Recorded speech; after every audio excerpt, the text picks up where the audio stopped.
버스 노동자 두 주먹 움켜쥐고 함께 나섰다. 억압과 굴욕의 핸들대 위에 노동해방 큰 글씨야로 새겼다.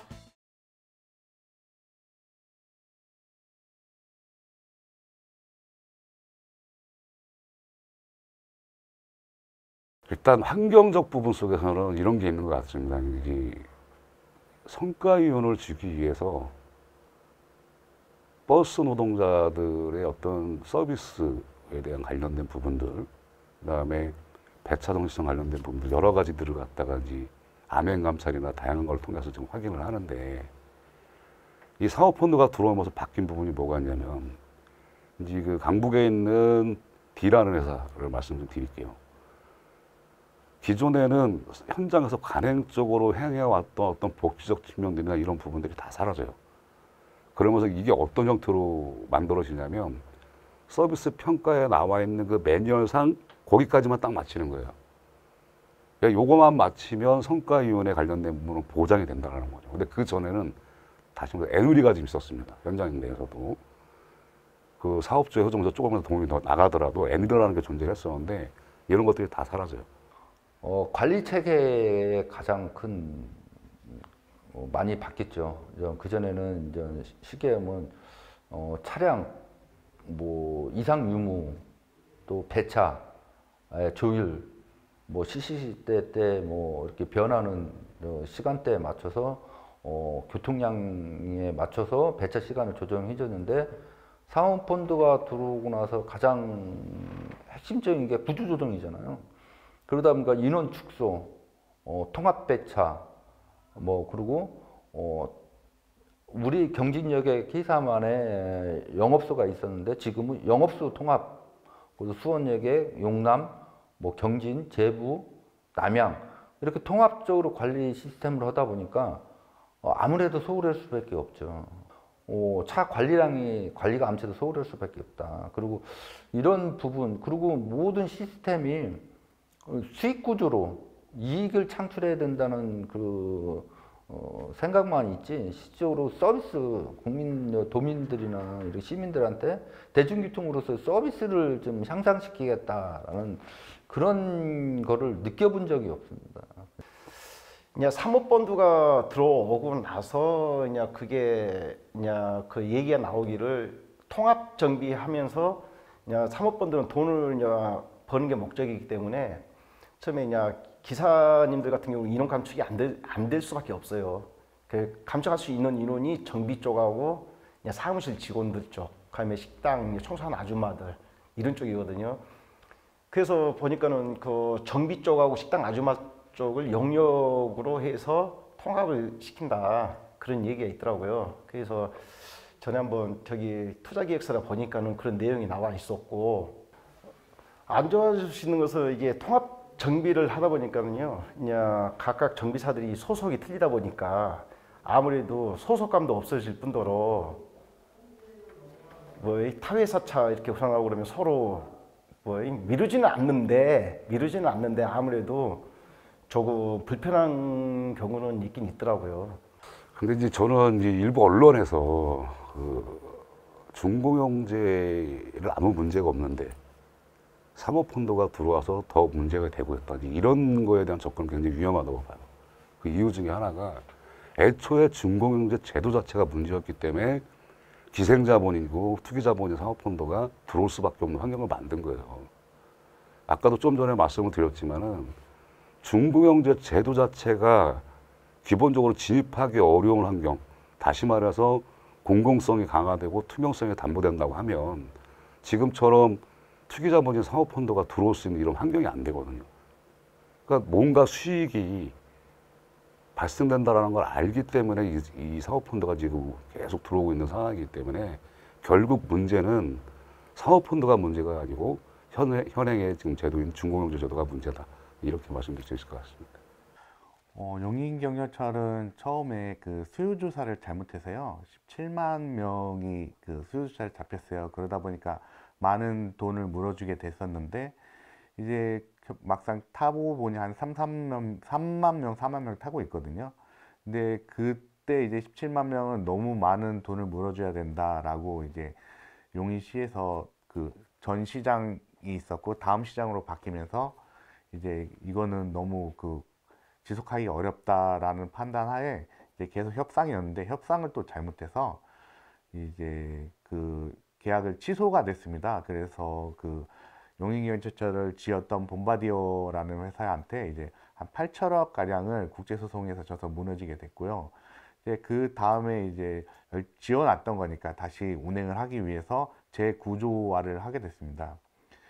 그 재구조화 과정에서 이제 한 3,200억 정도를 이제 사모펀드에서 돈을 빌려오게 되는 거죠. 용인경찰서의 부채는 지금 한 2천억 정도 있어요. 왜냐면 처음에 3천억 정도 있었는데 이게 제 원리금 균등 상환받으시다 보니까 지금 10년 동안 갚은 거거든요. 용인시에서.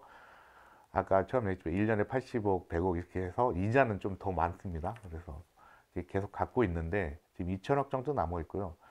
근데 좀 아쉬운 거는 작년 같은 경우에도 용인시 그 유보금이 한 2천억인가 3천억 정도 돈을 갚고도 남을 돈이 남아 있었습니다. 근데 이제 그걸 이제 안 갚고 이제 다른 곳에 쓴 거죠. 근데 저희는 이제 그쪽으로 갚았으면 더 갖고 이제 용인시에서 직접 했으면은 1년에 뭐 80억이라는 이자를 계속 안 내도 되는 거거든요. 용인경찰서의 부채는 지금 한 2천억 정도 있어요. 왜냐면 처음에 3천억 정도 있었는데 이게 제 원리금 균등 상환받으시다 보니까 지금 10년 동안 갚은 거거든요. 용인시에서. 아까 처음에 했지만 1년에 80억, 100억 이렇게 해서 이자는 좀 더 많습니다. 그래서 계속 갖고 있는데 지금 2천억 정도 남아 있고요. 근데 좀 아쉬운 거는 작년 같은 경우에도 용인시 그 유보금이 한 2천억인가 3천억 정도 돈을 갚고도 남을 돈이 남아 있었습니다. 근데 이제 그걸 이제 안 갚고 이제 다른 곳에 쓴 거죠. 근데 저희는 이제 그쪽으로 갚았으면 더 갖고 이제 용인시에서 직접 했으면은 1년에 뭐 80억이라는 이자를 계속 안 내도 되는 거거든요. 작년 같은 경우에는 그 원금을 80억 갚고 이자를 86억을 갚았어요. 그러니까 항상 사모펀드에서 가져가는 수익은 정해져 있는 겁니다. 정해져 있고 그 운영에 대해서 이제 신경을 쓰기 싫은 거죠.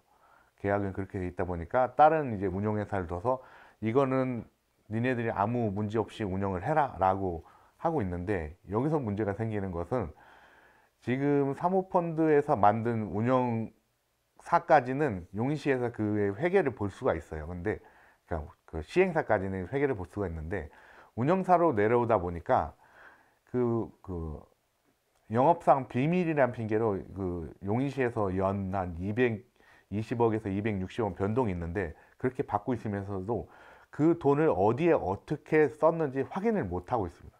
시행사에서 민간 위탁을 줬는데 이 민간에서는 돈을 빼갈 수 있는 구조고 그쵸. 시행사 입장은 돈을 못 빼가는 구조로 지금 어느 정도 시행사는 잘 짜놓은 거죠. 근데 지금 버스 쪽은 시행사에서도 돈을 빼갈 수 있는 구조로 짜놓은 거니까 이게 30년치 돈 나오는 테이블이 정해져 있다고.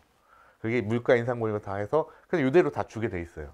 용인시에서 얘네들이 돈을 안 쓰고 뭘 해도 그냥 다 줘야 됩니다. 버스라는 것은 기사님들이 운전하는 게 제일로 승객의 제일로 안전이 최우선이잖아요. 근데 그 뒷받침 돼야 되는 게 자동차의 안전한 점검, 정비 그게 뒷받침 돼야 한다고 보거든요. 근데 인원수가 없다 보니까 그냥 예방 정비는 하지도 못하고 그냥 운행할 수 있을 정도로만 하는 거죠. 그래서 아침 출퇴근 시간이라든가 차가 있냐 중간에 쓰거나 그러면은 승객들이 불편을 많이 하는 거죠. 또 뒷차도 손님이 꽉 차갖고 왔는데 그러면 전에 같은 경우는 그 인원수가 좀 있고 그랬을 때는 저희가 2인 1조로 해서 버스를 한 대, 예입차를 한 대 끌고 갔었어요. 현지 고장 나는 데까지. 그래서 버스를 대차를 시키고 이제 정비 같은 경우 그 수리를 해가지고 내려오는 방식대로 그런 식으로 했었는데 지금은 이제 인원수가 정비 인원이 적다 보니까는 그런 것은 그냥 생각도 못하고 그냥 그런 식으로 지금 현실이 그러고 있어요. 그러니까는 지금 기사님들은 기사님 나름대로의 불평분만이 있고 정비는 정비 나름대로의 저기 불편한 점이 있고 지금 그래서 그냥 현재 상태에 지금 그러고 지금 있는 거예요. 저희 입장에서는 아직도 지금 쓸데없는 세금이 용인시에서 이제 사모펀드로 빠져나오고, 지금 운영사에서도 계속 인원은 감축을 하려고 있습니다. 철도 회사라해서 뭐 인원이 다른 데서 계속 줄고 있지만 그게 결국 안전 인력이거든요. 지금 회사에서 하려고 하는 것은 지금 역에 한 명씩 있는 인원도 이제 세 역당 한 명씩 줄이겠다고 지금 계획을 잡고 있는 것 같더라고요. 그러면은 지금 역에서 일어나면은 무슨 전도사고라든지 뭐 전에는 뭐 심장마비 이런 거 역 직원이 교육을 받고 다 조치를 했었는데, 이제 지금 이제 그런 사건이 일어나면은 그 앞으로 인원이 줄여서 그런 사건이 일어나면 다른 역에서 오다 보니까 대체 시간이 저희 계산으로 한 3~4배는 늘어나게 돼 있어요. 그러니까 뭐 심장마비 같은 경우는 보통 그 골든타임이 5분이잖아. 5분 안에 조치를 해야 되는데 그 안에 이제 도착하기는 어려운 거죠. 그렇다 보니까 그 돈은 돈으로 주는데 운영사 입장에서는 돈을 안 쓰면은 남기고 가져가는 거거든요. 그 어째 쓰는지 이제 확인을 못 하다 보니까, 그렇다 보니까 계속 그 비용 감축을 하려고 그러고 인원 줄이려고 하다 보니까 시민들에게는 서비스 질도 계속 떨어지고 그 시설도 계속 노하우되고 이런 상황을 계속 발생할 수밖에 없는 상황이 되고 있습니다. 근데 지금 이제 전기버스를 대량으로 뽑고 전기 시설을 많이 이제 설치하고 그러는데, 결국에는 전기 충전 시설도 외주로 팔아 넘기고, 또 전기차 수입하면서 그 뭐 인센티브가 생기는지 뭔지 하여튼 대량으로 하고 있습니다. 근데 결국에 뭐 우리가 이걸 지금에서 최소화시키지 못하면은 결국엔 우리도 미래가 없지 않나 생각합니다. 그래서 우리 노동자들이라도 뭉쳐가지고 이 시스템에 대한 문제점을